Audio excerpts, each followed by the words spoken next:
안녕하세요. 토요미스테리 디바제시카입니다.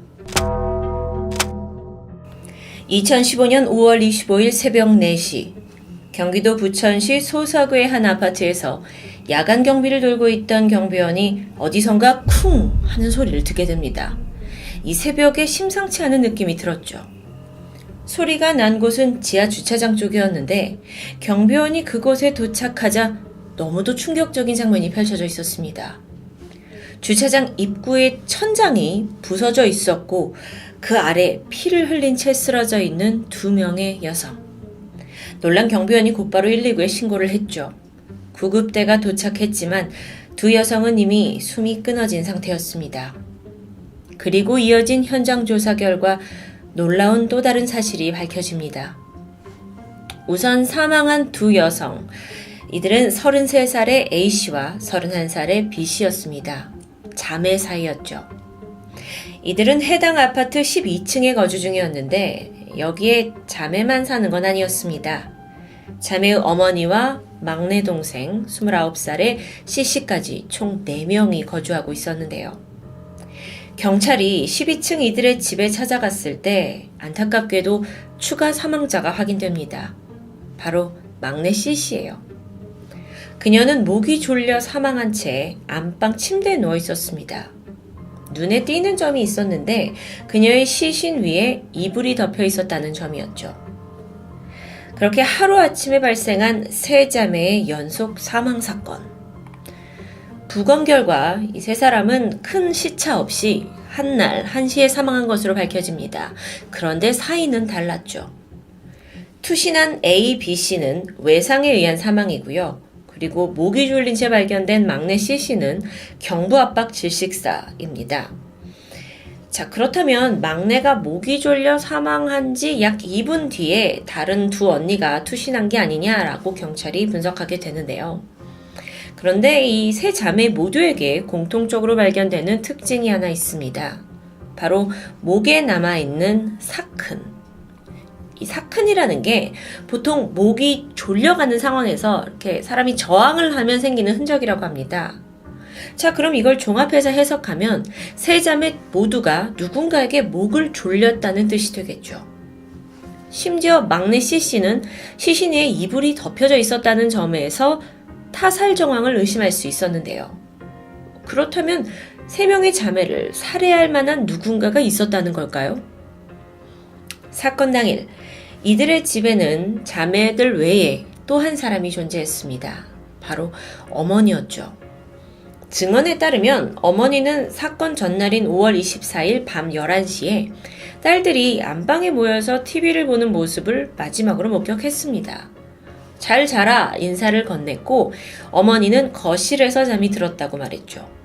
그리고 몇 시간 후 새벽에 이 어머니는 딸들이 차례차례 죽음을 맞이하는 순간에도 이걸 전혀 눈치채지 못했다고 말하는데요. 만약에 제3자가 이 아파트에 침입을 해서 자매들을 살해했다면 방에서 분명 소란이 있었을 겁니다. 그런데 거실에서 자고 있던 어머니가 아무 소리도 듣지 못했다라는 증언. 자, 그러면 이걸 토대로 3가지 가설로 좁혀지게 되는데 그 첫 번째는 정말 상상하고 싶지도 않지만 어머니가 범인일 수 있다. 또는 면식범이 집에 침입을 해서 살인을 했다. 혹은 세 자매가 서로의 자살을 도왔다. 이 세 경우겠죠. 경찰은 하나하나 가능성을 두고 수사를 진행했습니다. 우선 당시 수사팀은 어머니는 범인이 아니다 라고 단정지어서 발표를 했어요. 이 결론에 대해서는 어머니를 의심하지 않는 이유가 분명히 존재하는 것으로 드러났습니다. 그렇다면 이 가설은 제쳐두고요. 두 번째 가설, 알고 있던 면식범의 소행일까요? 모두가 잠들고 있는 사이에 뭔가 이 집안에 대해서 알고 있는 사람이 들어와서 세 자매를 죽였다는 시나리오. 조사 결과 하필이면 이 사건 당일에 아파트 CCTV가 작동하지 않았던 게 밝혀집니다. 경비원분이 청소를 하던 중에 기계를 잘못 만졌는데 이게 꺼져버린 거예요. 하필 그날요. 그런데 그 외에 사실 현장에 누군가 강제로 침입한 흔적은 찾지 못했습니다. 물론 그렇다 해도 외부에서 침입이 전혀 없었다고 100% 단정 지을 수는 없겠죠. 게다가 만약 면식범에 의한 범행이라면 어떤 강제 침입 흔적이 없을 수도 있습니다. 당연하겠죠. 일단 경찰은 이 세 자매 주변에 원한을 가질 만한 인물이 있는지 탐문했습니다. 이웃들의 얘기를 들어보니까 이 가족이 어디 가서 욕먹을 사람들이 절대 아니다. 참 착하다. 법 없이도 살 사람이다 하고 다들 칭찬 일색입니다. 지인들과의 갈등도 발견되지 않았고요. 그러면 혹시 친척 또는 가족 간의 불화가 있었나 싶었는데 그러면서 밝혀진 게 사실 이 집엔 이 3명의 자매 피해자 위로 2명의 언니가 더 있었습니다. 첫째와 둘째 언니, 이들은 진작 출가를 해서 자신들의 가정을 꾸리고 살고 있었죠. 가족 간의 관계가 나쁜 건 아니었어요. 그럼 아버지는요? 아버지는 자매들이 아주 어릴 때 돌아가셨고 그러면서 가까운 친척과의 교류도 별로 없어 보였습니다. 어머니는 아버지가 사망한 후에 홀로 이 5딸을 부양했고요. 2딸이 출가한 후에도 쉬지 않고 일을 하면서 생계를 책임지고 계셨죠. 자, 그러면 가족의 불화도 아닌 것 같습니다. 그래서 경찰이 다른 가능성으로 눈을 돌리게 되죠. 돈. 만약에 이들이 사채를 썼거나 누군가에게 큰 돈을 빚진 상황이라면 원한 범죄를 의심할 수 있습니다. 그래서 조사를 하는데 이조차도 특별히 의심스러운 부분이 없어요. 심지어 세 자매와 어머니는 당시 거주하고 있던 아파트를 대출 없이 소유하고 있던 상태였죠. 아파트의 시세가 약 2억 3천만 원 정도입니다. 또 어머니는 고정적인 수입이 있으셨고요. 아파트 관리비도 밀린 흔적이 없어요. 세 자매의 보험 가입 내역, 또 계좌 거래 내역, 통화 내역까지 남아있는 모든 기록을 샅샅이 뒤졌지만 여기서 도저히 타사를 의심할 만한 정황이 발견되질 않습니다. 상황이 이렇다 보니까 결국 마지막 가설이었던 동반자살, 여기에 무게가 실릴 수밖에 없었죠. 어찌 보면요, 이게 가장 가능성이 높아 보이기도 했습니다. 사실 여기엔 결정적인 이유가 있는데 현장에서 유서로 보이는 것이 발견되었기 때문입니다. 3장의 A4 용지, 이 3자매 각각 필체로 뭐라고 써 있었냐면 사는 게 힘들다, 이대로 살고 싶지 않다, 시신은 화장해서 뿌려달라 등등의 내용이었습니다. 자매들의 어머니 또한 유서를 보고 이게 각각 자매들의 필체가 맞다라고 확인을 했고요. 그런데 여러분, 뭔가 조금 이상하지 않나요? 아무런 징조도 없이 갑자기 자매 3명이서 하루아침에 동반자살을 한다? 같이 살고 있는 엄마를 홀로 남겨두고? 보통 동반자살이라고 하면 대부분의 경우에 이들이 같은 형태의 죽음을 택한다고 합니다. 그러니까 예를 들어서 다 같이 약을 먹고 쓰러진 채 발견되거나 또는 다 같이 투신한다던가 하는 경우겠죠. 그런데 이들의 경우에는 투신과 목졸림이라는 자매 간의 각기 다른 양상을 보였습니다. 전문가들은 이게 결코 일반적이진 않다고 말하는데요. 그럼 혹시 독극물이나 마약에 취했던 건 아닐까요? 경찰이 즉각 정밀 부검 그리고 현장에 또 정밀 감식을 실행하게 되죠. 그리고 모든 조사 끝에 마침내 결론에 도달합니다. 이 사건은 세 자매의 동반 자살이 맞다는 결론이에요. 부검에서 약물 섭취의 흔적이 발견되지 않았습니다. 외부 침입에 흔적이 없었죠? 그러니까 제3자의 흔적이 전혀 남아있지 않았던 겁니다. 그러니까 이게 사실상 자살이 아니고서는 생각하기 어렵다라는 데 결론이 닿은 건데요. 특히나 이 세 자매의 사망의 형태가 다르지 않았냐라는 부분에 있어서는 이들이 서로 자살을 도왔거나 혹은 서로가 서로를 살해했기 때문일 가능성이 높다라고 분석됩니다. 그러니까 3명의 목에 남아있던 사큰이 서로 목을 조르다가 생긴 것일 수도 있다는 설명이죠. 그런데 이 과정에서 막내인 C씨가 먼저 사망을 하게 되니까 남은 언니 A, B씨가 별 수 없이 투신을 선택했을 것으로 추정됩니다. 여러분, 그런데 자매들이 서로를 한 번씩 목 졸랐다는 것이 좀 이해가 저로서는 힘들었는데요. 근데 또 그 중에 동생만 성공했다. 이 스토리는 참 어딘가 앞뒤가 맞는 것 같으면서도 사건 전말이 찜찜한 게 남아 있습니다. 여기에 더해서 경찰은요, 이들의 동반 자살의 원인을 생활고다라고 지적했습니다. 아니, 근데 앞서서 집도 자기 집이고 경제적인 상황이 그렇게 나쁘지 않다고 언급을 했었는데요. 그럼에도 생활고를 원인이라고 본 데는 이유가 있었죠.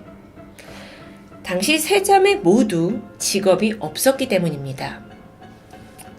셋째 딸이었던 A씨는 10년 정도 보육교사로 일을 했었는데 사망하기 얼마 전에 실직을 당한 게 확인됐어요.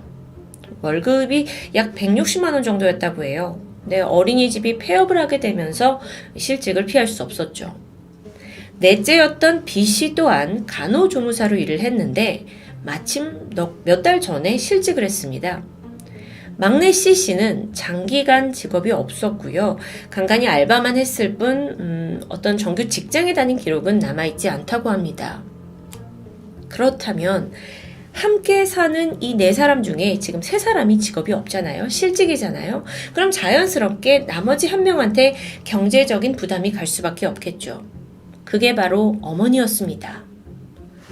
한편 어머니가 밖에서 열심히 일을 하는 동안 집에 함께 남아있던 이 세 자매는 자연스럽게 시간을 같이 보냈을 거고 또 실직과 이런 고통스러운 감정들을 같이 공유했을 것으로 보입니다.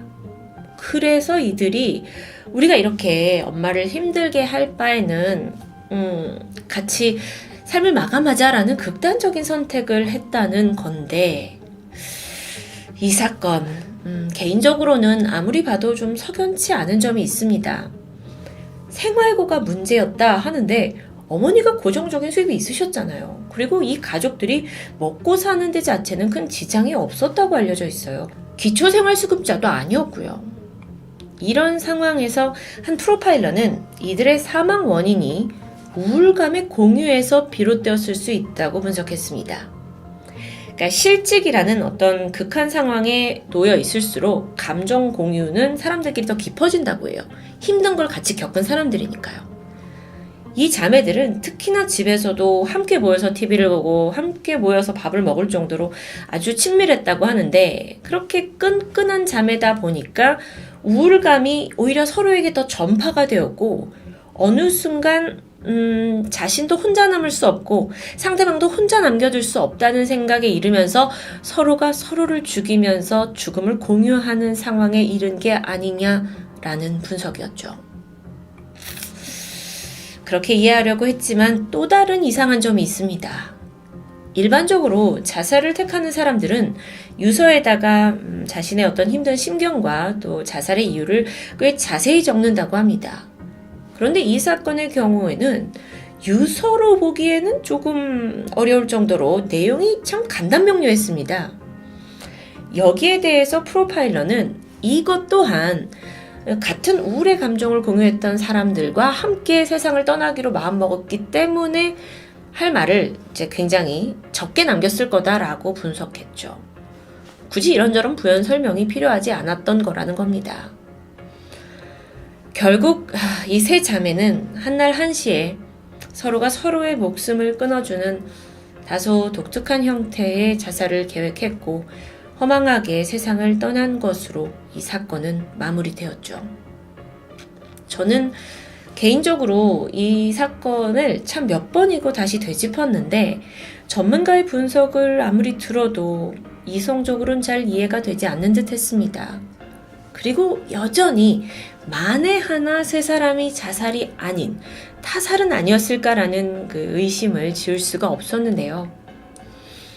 정말 이 부천 세 자매 동반 자살 사건은 생활고 혹은 실직으로 인한 우울감의 공유로부터 온 자살 사건이었을까요? 결론이 나오긴 했지만 여전히 미스테리하게 남아 있습니다. 그것이 자이든 타이든 무엇보다도 창창한 나이에 비참한 최후를 맞아야 했던 이 세 자매의 명복을 빌면서 오늘 영상을 마치고자 합니다. 지금까지 토요미스테리 디바제시카였습니다. 안녕하세요. 토요미스테리 디바달리아입니다. 지난 1993년 9월 2일 캐나다 뉴펀들랜드주의 한 경찰서에 중년의 부부가 초조한 모습으로 찾아옵니다. 그들은 아들이 며칠째 연락이 되지 않고 직장에도 출근하지 않았다며 불안감을 호소하는데요. 부부의 아들은 30살 데스워스맨, 그의 여자친구인 29살 킴벌리 로커와 함께 동거를 하고 있었습니다. 물론 여자친구에게도 연락을 시도했지만 응답이 없긴 마찬가지였습니다.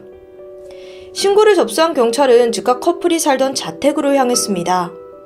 도착한 경찰이 가장 먼저 발견한 것은 집 앞에 세워져 있는 데일의 자동차였는데 이상한 것은 차 안에 지갑이 놓여 있었다는 것입니다. 경찰은 단번에 불길한 예감이 들었죠. 잠시 후 데일과 킴벌리가 살던 아파트의 현관문을 조심스럽게 열었는데 예상과 달리 집 안은 너무도 평온합니다. 얼핏 봐서는 잠시 외출한 것처럼 내부는 깨끗하고 잘 정돈되어 있었습니다. 그런데 집 구석구석을 살피던 경찰이 이상한 것을 발견하는데 그건 바로 주방 토스트 기계였습니다. 문제는 안에 식빵이 그대로 놓여 있었다는 것. 즉, 긴 여행을 떠난 건 아닌 것 같죠? 또 집안에는 킴벌리의 지갑도 함께 발견되었습니다.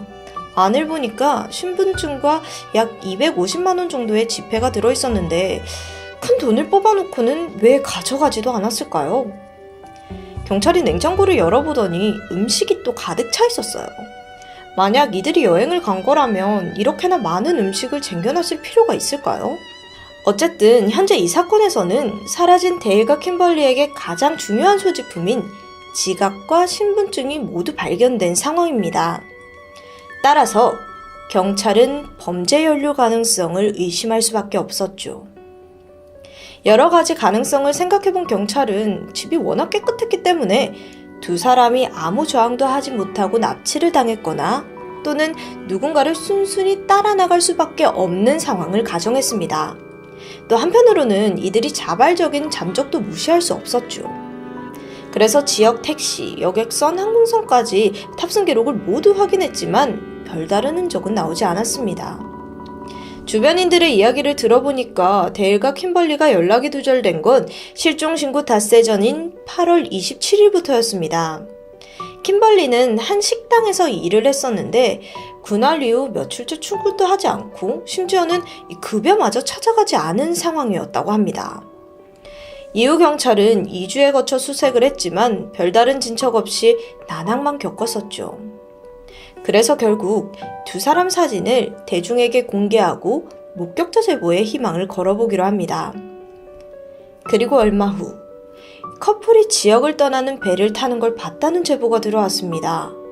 역시나 자발적인 가출인가 싶었지만 확인해보니 사실 무근이었고요. 또 얼마 후엔 인근 호수에서 커플의 시신이 매장되었다는 소문이 돌기도 했죠. 그래서 경찰이 탐지견을 동원해서 호수 안과 이 주변을 샅샅이 수색했지만 아무것도 발견되진 않았습니다. 이후 수사는 제자리 걸음이었고 그렇게 13년이라는 세월이 흐르게 됩니다. 캐나다에서 해당 사건은 유명한 미제 사건으로 기록되고 있는데 그러던 2006년 7월 뉴펀틀랜드 경찰서에 한 남성이 방문했습니다. 그의 이름은 조이 올리버. 그닥 질이 좋은 사람은 아니었는데 이 지역에서 소문난 약쟁이로 좀 소문이 났었죠. 그런데 1년 전 경찰에게 대뜸 내가 미제 사건의 정보를 줄 테니 대신 돈과 마리화나를 달라는 불법 거래를 시도한 전적이 있습니다. 그렇다 보니 경찰 입장에서는 이게 별로 신뢰가 가지 않은 사람이었겠죠. 그런 그가 이번에 새롭게 꺼낸 말은 꽤 뜻밖의 주제였어요. 13년 전 데일과 킴벌리의 실종 사건을 언급하더니 자신이 이들이 시체가 있는 장소를 알고 있다고 털어놓았습니다. 사실 조이는 과거 참고인으로 조사를 받은 적이 있습니다. 왜냐면 그가 데일의 친구였기 때문이었는데, 근데 당시엔 이 커플의 행방을 전혀 모른다고 진술했었고, 또 이뿐만 아니라 1년 전에는 정보를 줄 테니까 마리화나와 돈을 달라는 거래를 시도한 전적이 있잖아요. 그래서 경찰은 이번에도 그냥 그가 거짓말을 하는 거라고 생각을 했는데, 근데 이번 진술은 좀 달랐습니다. 장소까지 굉장히 구체적이어서 경찰도 무시할 수는 없었죠. 2006년 7월 13일, 반신반의하던 경찰은 조이가 지목한 문제의 장소에 도착합니다. 그곳은 외진 공터로 지역에서 2km 정도 떨어진 곳이었는데, 조이한테 정확한 위치를 대라고 했지만 워낙 오래 지났잖아요. 그래서 그는 기억이 명확하게 나지 않는다면서 우왕좌왕하는 모습을 보였습니다. 답답하던 경찰은 어쩔 수 없이 많은 인력과 이 장비까지 동원해서 주변 땅을 전부 파헤치기 시작합니다. 그렇게 밤낮이 없는 3일이 흘렀는데, 여기 뭔가 있어요! 굴착기 끝에 무언가가 걸린 거예요.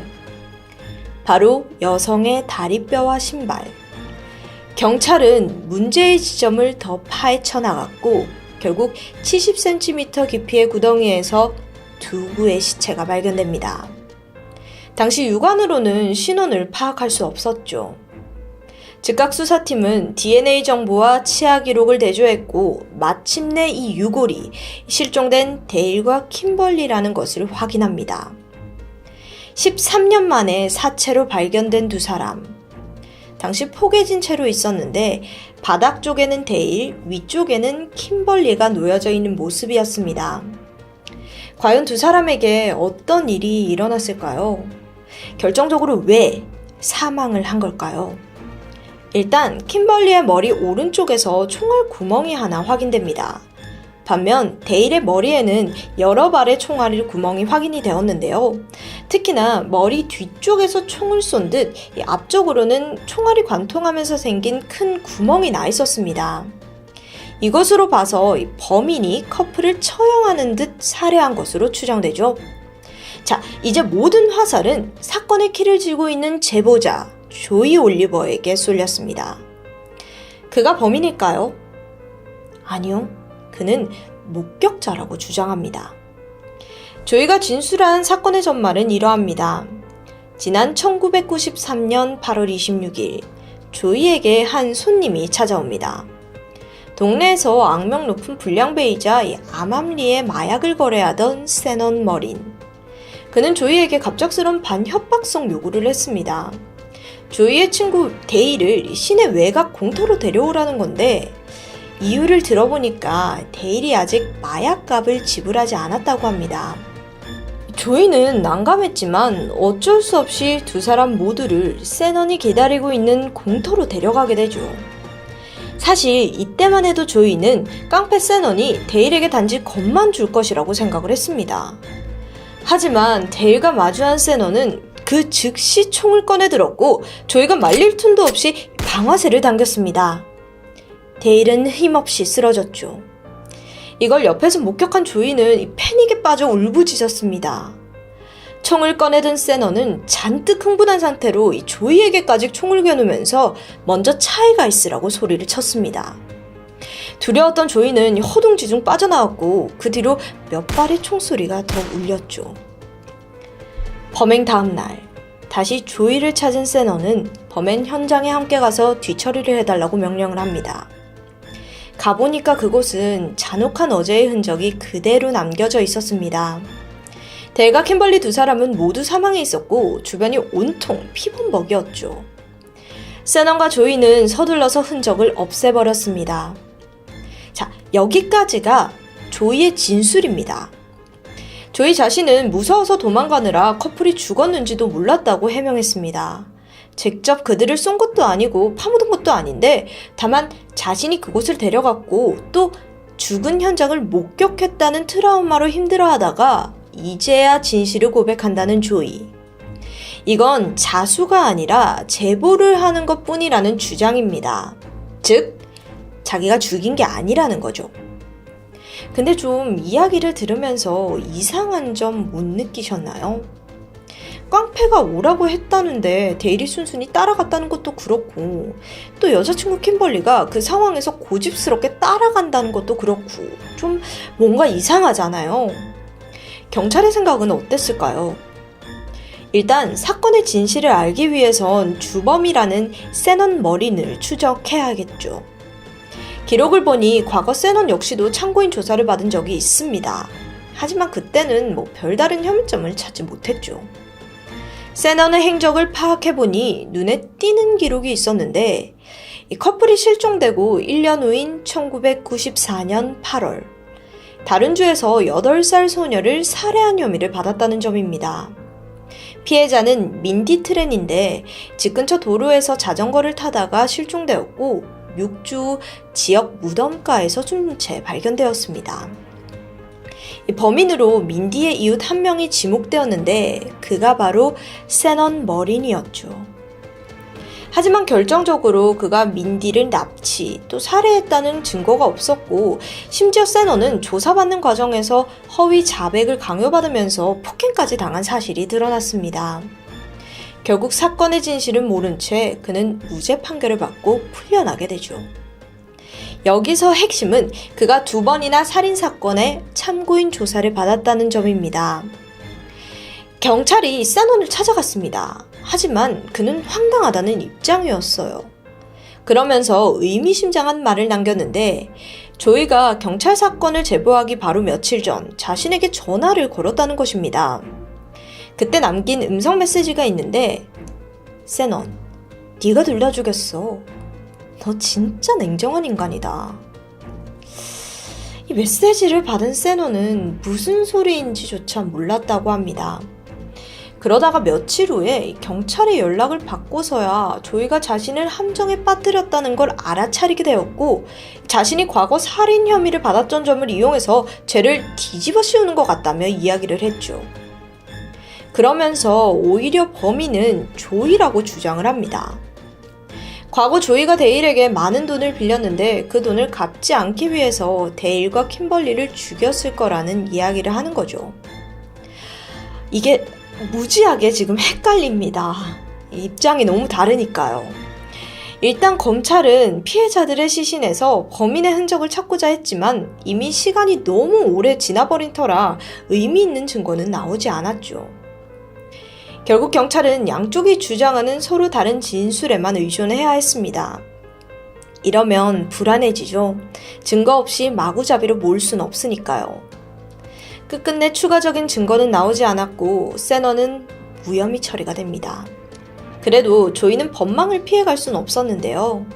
사건 현장에 있었던 점이 입증되면서 사건을 은폐한 죄로 2급 살인죄로 기소되었습니다. 그런데 도대체 조이는 왜 13년이 흐른 뒤에야 이렇게 제보를 한 걸까요? 자기가 범인이든 제보자든 결국엔 죗값을 치를 거라는 생각을 예상하지 못했던 걸까요? 사실 답은 간단했습니다. 문제는 돈이었어요. 데일과 킴벌리 실종 사건은 캐나다 악명 높은 미제 사건 중 하나였습니다. 그러다 보니 제보에 따른 보상금도 높았는데 하나로 6,500만 원에 달했습니다. 조이는 시신을 찾는 데 협력하고 범인을 제보한 뒤 보상금을 받아서 유유히 빠져나가려는 계획이었는데 일이 그렇게 순순히 풀리지 않았죠. 처음 조이는 2급 살인죄로 기소되었지만 재판을 앞두고는 1급 살인죄로 상향됩니다. 결과에 따라 종신형까지 받을 수 있었죠. 하지만 조이는 또 한 번 빠져나갔습니다. 법정에서는 프리바게닝이라는 제도가 있는데 이게 뭐냐면 범죄를 저지른 사람이 수사에 적극적으로 협조했을 경우에 그 형벌을 줄여주는 제도를 말합니다. 이 사건의 경우 만약 조이의 자수가 없었더라면 시신조차 찾지 못했겠죠. 그래서 도움을 준 점을 참작해서 형량을 낮춰주는 데 합의했고 그 결과 2009년 3월 대법원은 조이에게 최종징역 15년형을 선고했습니다. 그리고 구금 상태에서 최종 재판을 기다린 2년이라는 기간까지 2배로 인정하면서 총 4년 형기를 감해주었습니다. 즉 11년형을 받은 거고 원래는 2020년에 출소 예정이었는데 조이는 또 한 번 운이 좋았습니다. 이 수감 7년 만인 2016년 조이는 가석방으로 출소하게 됩니다. 보통 모범수로 복역을 하면 사형수가 아닌 이상 가석방 출소가 가능하니까요. 그렇게 조이는 자유의 몸이 되었는데요. 이 사건은 지금까지도 범인이 누군가에 대해 의견이 분분합니다. 피해자는 있지만 과연 그들에게 방아쇠를 당긴 사람이 누구인지는 끝끝내 명확하게 밝혀지지 않았는데요. 확실한 건 조이가 사건 현장에 있었다는 사실, 그것뿐입니다. 사건을 조사하다 알게 된 한 가지 놀라운 점은 사건에 걸려있던 보상금이 정상적으로 지불되었다는 사실입니다. 경찰은 수령자에 대한 정보는 밝히진 않았지만 누가 봐도 조이가 수령했을 가능성이 다분하죠. 아니 그럼 결론적으로 조이는 본인이 재판도 받고 형도 살고 보상금까지 수령해간 상황입니다. 어쩜 조이는 지금 최고의 승리감에 빠져있지 않을까요? 데일 킴벌리 미제 사건은 이렇게 해결된 듯 안 된 듯 여전히 의문만 남긴 미스테리한 상태입니다. 지금까지 토요미스테리 디바달리아였습니다.